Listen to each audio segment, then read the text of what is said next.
Привет! В этом видео я вам расскажу, как очень быстро и дешево можно создавать красивые вещи для хранения своих вещей. В нашем случае мы приехали к маме, и 2 месяца наша одежда просто хранилась в чемоданах. У нас каждый по одному чемодану.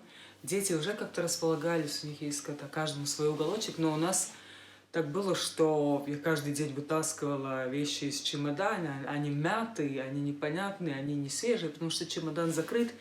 И когда мы решили, что мы остаемся еще на какое-то некоторое время, мы поняли, что надо создавать что-то, в чем более цивильно хранить свою одежду. Ее немного, но все равно.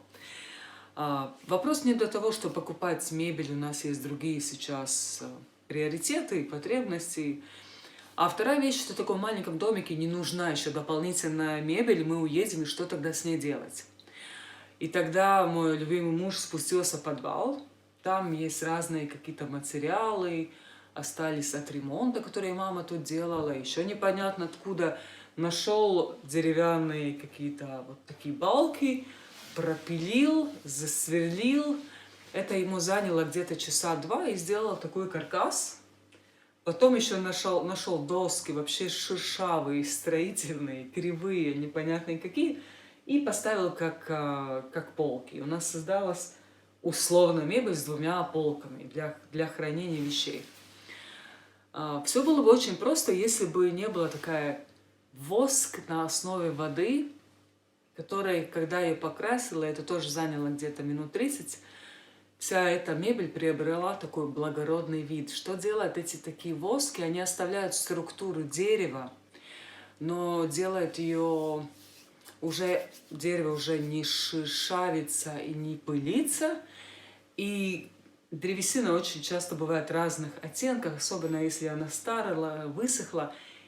Я когда это все покрыла, притом это было очень быстро и легко, она приобрела такой один ровный тон. Как вы видите, оно выглядит очень классно. И потом мы заказали в интернете самые дешевые, какие-то подходящие нам по размеру корзины. И они пришли нам по почте, заняло это где-то 3 дня. И в этих корзинах мы сложили нашу одежду по методу KonMari. Если вы знаете, что это, вы можете похвастаться себе самому. Если вы не знаете, напишите в комментариях, я расскажу, что это. Вот видите, вот это одна из корзинок, где очень удобно и понятно, наглядно сложенные майки моего любимого мужа. Тут у нас этих корзинок штук 6-7. Какая-то мелочь, типа белье, носки. Вот стоит в таких немножко других корзинах. Еще снизу я нашла тоже какую-то досочку, тоже за компанию покрасила, тоже темный цвет. А сверху докупили 2 таких из какой-то металлической проволоки корзиночки. В одной планировщики, ручки, калькулятор, какие-то книги. А второй мы создали станцию зарядки, там все зарядки телефона, потому что надоело бегать по дому, искать, где же они. Вот и сейчас все гаджеты заряжаются здесь.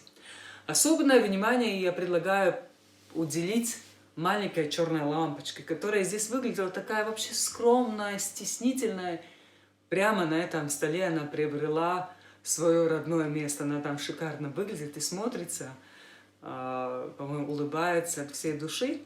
Конечно, для полного комплекта тут не хватает цветы. И мне просто было лень пойти в сад, где цветут просто шикарные пионии, но там очень мокро, поэтому я не поставила их на столе, а посмотрите на них отдельно.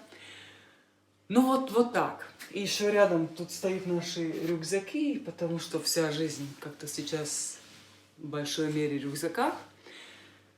О чем рассказ? О том, что в любом месте, если просто привести в порядок и внимательно присмотреться, и что-то немножко подкорректировать, отремонтировать, можно создавать приятную, простую среду для проживания.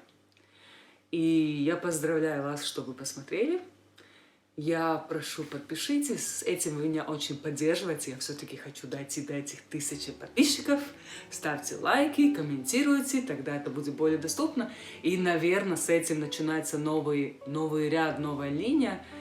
видео про интерьер, про дома, потому что это одна из моих таких любимых вещей в моей жизни. И я сейчас буду про это рассказывать, потому что сейчас такое время, когда многие люди что-то потеряли или переехали, и все равно начинают заново как-то выстраивать свою жизнь. И, возможно, эти советы вам понравятся и пригодятся. Так что спасибо за внимание. Встречаемся в следующий раз.